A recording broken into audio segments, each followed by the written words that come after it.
সকলোকে নমস্কাৰ জনাইছো।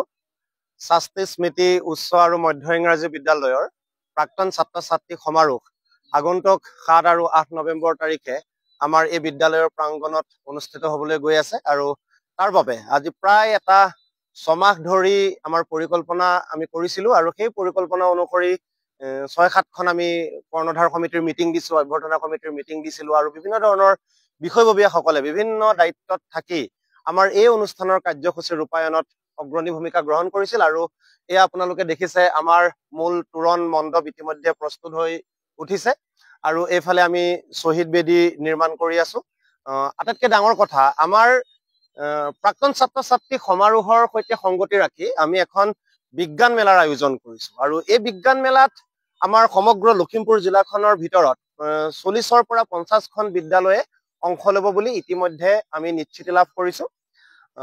প্ৰথম দিনাখন আমি প্ৰাক্তন যিসকল শিক্ষাগুৰু আছিল বা যিসকল আমাৰ বিদ্যালয়খনৰ প্ৰতিষ্ঠাৰ সৈতে জড়িত ব্যক্তি আছিল বা বিদ্যালয়খনৰ পৰিচালনা সমিতিৰ সভাপতি আছিল, তেওঁলোকক আমি সম্বৰ্ধনা জনোৱাৰ ব্যৱস্থা কৰিছো। তেনেধৰণে আমি ৰাতিপুৱা গছপুলি ৰোপণৰ ব্যৱস্থা কৰিছো।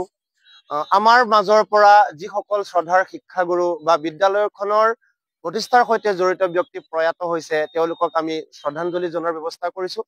তদুপৰি বৰ্তমান সময়ত এই বছৰটোত ভূপেন হাজৰিকাৰ জন্মৰ ১০০ বছৰ হৈছে, গতিকে সেই ভূপেন হাজৰিকাৰ প্ৰতি শ্ৰদ্ধাঞ্জলি আৰু কৃতজ্ঞতা জনোৱাৰ কাৰণে আমি ব্যৱস্থা গ্ৰহণ কৰিছো।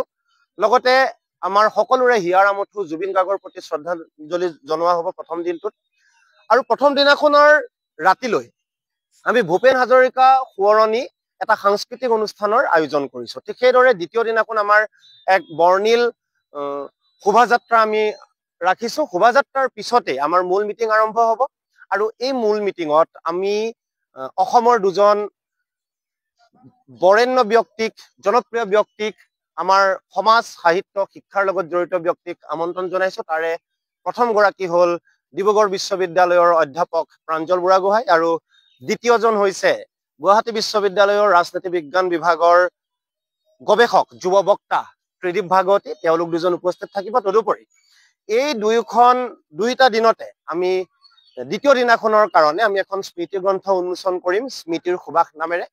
সেইখন গ্ৰন্থ ইতিমধ্যে প্ৰিণ্টলৈ গৈছে। আমাৰ প্ৰায় ৫০০ কপি আমি প্ৰিণ্টৰ ব্যৱস্থা কৰিছো আৰু দ্বিতীয় দিনাখন ৰাতিলৈ আমি জুবিন গাৰ্গ সোঁৱৰণী সাংস্কৃতিক সন্ধ্যাৰ আয়োজন কৰিছো আৰু এই অনুষ্ঠানটোত আমাৰ স্থানীয় শিল্পীসকলৰ লগতে বিদ্যালয়খনৰ প্ৰতিষ্ঠাৰ পৰা আজি সাম্প্ৰতিক সময়লৈকে যিসকল প্ৰাক্তন ছাত্ৰ ছাত্ৰী সংগীতৰ লগত বা সাংস্কৃতিক ক্ষেত্ৰখনৰ লগত জড়িত তেওঁলোকে গীত নৃত্য এইবিলাক প্ৰদৰ্শন কৰিব।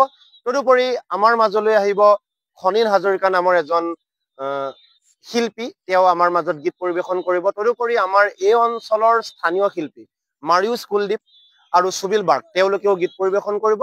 গতিকে আমি আশা ৰাখিছো আমাৰ যিসকল প্ৰাক্তন ছাত্ৰ ছাত্ৰী বিদ্যালয়খনৰ প্ৰতিষ্ঠাৰ পৰা আজিৰ তাৰিখলৈকে যিসকল প্ৰাক্তন ছাত্ৰ ছাত্ৰীয়ে এই সমাৰোহৰ কথা গম পাইছে, আমি সকলোকে আমাৰ মাজলৈ আহি অংশগ্ৰহণ কৰিবলৈ অনুৰোধ জনাইছো বা যিসকলে এই বাৰ্তাটো পাইছে আমি তেওঁলোকক সকলোকে এই দুইটা দিনৰ কাৰ্যসূচীলৈ আমন্ত্ৰণ জনাইছো।